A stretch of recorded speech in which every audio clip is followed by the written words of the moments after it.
मलिन। राउर भांग पिसते पिसते हमारा हालत खराब हो जाता है। और भंगिया पिसत में बहिया दुखाला है मुखावा हो वही मलिन पिया हो मुखावा हो वही मलिन। मुख मलिन हो जाता सब ब्यूटी समाप्त हो जाता जतना मुखावा हो वही मलिन।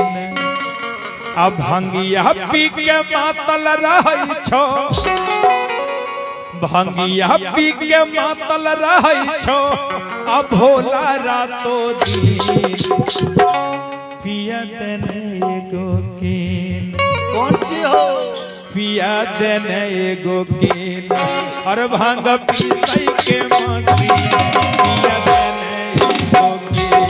भांग पीसई के मसी पिया देने एगो कीन।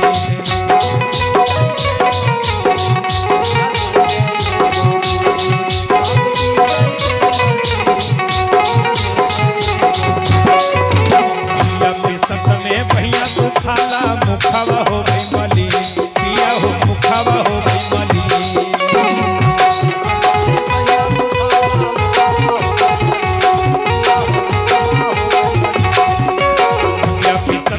भैया तो खाला मुखावा हो गई मलिन पिया हो मुखावा हो गई मलिन।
भांग पीसे के मसे मैया पार्वती कहती भोलेनाथ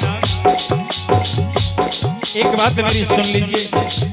नई हर में रहलो पिया बड़ी सुख पाइलो।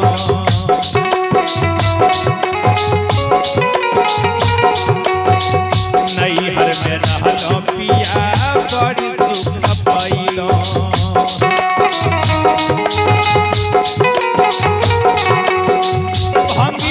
धूर के हम हाल नहीं जानलो।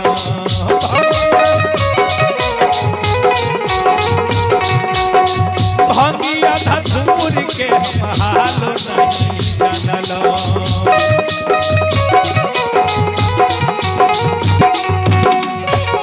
लेकिन जब से मैं आपके घर आई हूँ ना क्या बताऊं। अरे भोरे फिसलियो कान्हे फिसलियो तैयो ने आवे छोनी पिया हो तैयो ने आवे छोनी।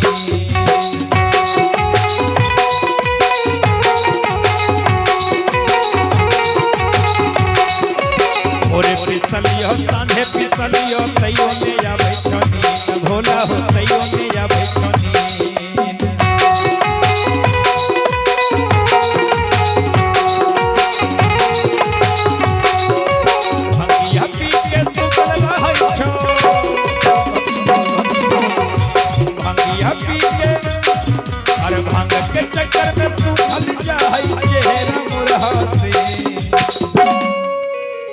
मैया पार्वती कहती हैं अरे भांग नई हर में रहलो पिया बड़ी सुख पैलो। अब भंगिया धतूर के हम हाल नहीं जानलो। लेकिन जब से आपके घर आई हूँ अरे भोरे पिसलियो सांझे पिसलियो तैयो ने आवे छनीन। और पता है आपको, अरे भांग के चक्कर में सूखल जाए और चेहरा मोर हसीन। पिया देने एगो कीन, और भांग पीसई के मसीन पिया देने एगो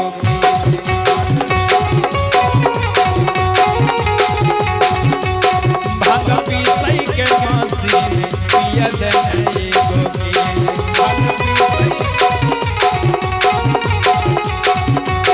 भांग पीसई के मसीन पिया देने एगो कीन।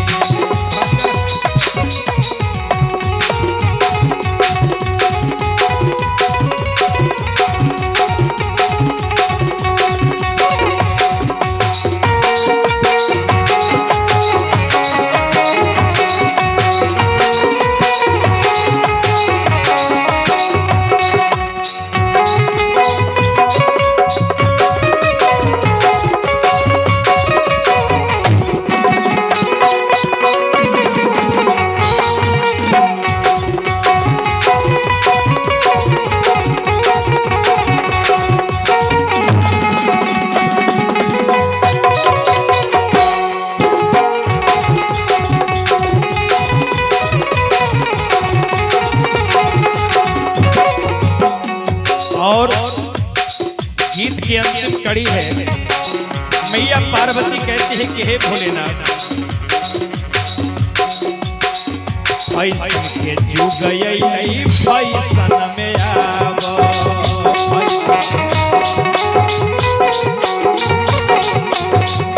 ऐसन के जुग अइलै फैशन में आवो।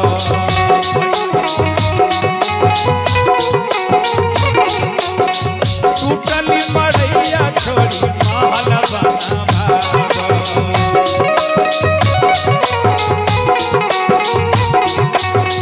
बसहा बैलवा छोड़ी बेलोर मंगावो।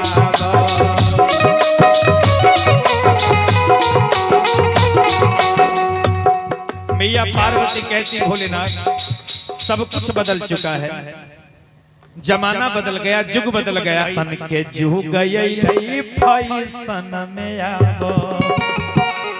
आ टूटली मड़ैया छोड़ी शीशा महल बनावो। आ बसहा बैलवा छोड़ी बेलोर मंगावो। हे भोलेनाथ, अरे बालक बेदर्दी तोरे भागा भोरे